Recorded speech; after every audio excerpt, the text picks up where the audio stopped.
ഇന്നത്തെ വർക്കിന് പോയപ്പോൾ അസല രമണ്ണായിരുന്നു കേട്ടോ. നമ്മുടെ പഞ്ചാബി ഹൗസിൽ പറയില്ലേ, ആർക്കും നന്നായിട്ട് ഷൂ പോളിഷ് ചെയ്യാൻ അറിയാം, എനിക്കറിയാൻ പാടില്ലേ എന്ന് പറഞ്ഞപ്പോൾ നീ അങ്ങ് പഠിച്ചോന്നും പറഞ്ഞിട്ട് ഇട്ടുതരില്ലേ, അതേപോലെ അവസ്ഥയായിരുന്നു കേട്ടോ എനിക്ക്.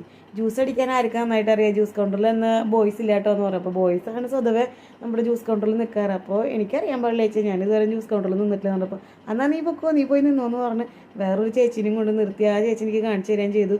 എൻ്റെ പൊന്നെ, ആദ്യമായിട്ടായിട്ട് അത്രയും പേർക്ക് ജ്യൂസ് അടിക്കണം. 250 പേരെ പരിപാടിയായിരുന്നു. നമ്മുടെ പറയുന്ന അമ്മച്ചിയുടെ മരിപ്പിൻ്റെ 50ആയിരുന്നു. അപ്പോൾ അതിന് വേണ്ടിയിട്ട് പോയതാണ് വർക്ക്.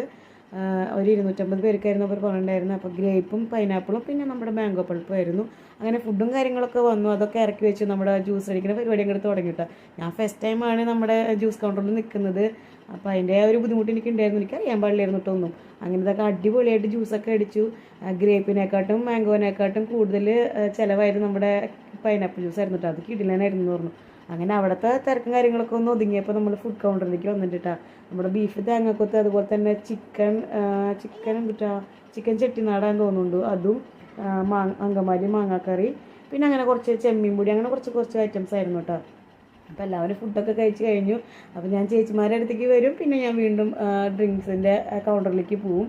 അങ്ങനെ അവിടെ ഇവിടെ നിന്ന് ലാസ്റ്റ് എല്ലാം ഒതുങ്ങി ഫുഡ് കഴിക്കാനിരുന്നു. അങ്ങനെ ഫുഡൊക്കെ കഴിച്ചിരിക്കുമ്പോഴാണ് കേട്ടോ മനസ്സ് നിറഞ്ഞൊരു വാർത്ത കേട്ടത്. നമ്മുടെ ബാക്കിയുള്ള ഫുഡൊക്കെ തൊട്ടടുത്തുള്ള അനാഥാലയത്തിലേക്ക് കൊടുക്കുകയാണെന്ന് പറഞ്ഞു. കാരണം ഒരുപാട് പേര് വരാണ്ടിരുന്നു, നല്ല രീതിയിൽ തന്നെ ഫുഡ് ബാക്കി വന്നിട്ടുണ്ടായിരുന്നു. അപ്പോൾ അതൊക്കെ അവർക്ക് കൊടുത്തിട്ട് ബാക്കി മറ്റേ ഹാളും കാര്യങ്ങളൊക്കെ ക്ലീൻ ചെയ്തു, സാധനങ്ങളൊക്കെ വണ്ടിയിൽ കയറ്റി. ഇന്നത്തെ പരിപാടി തീർന്നു. അപ്പോൾ ഇനി അടുത്ത വീഡിയോയിൽ കാണാം.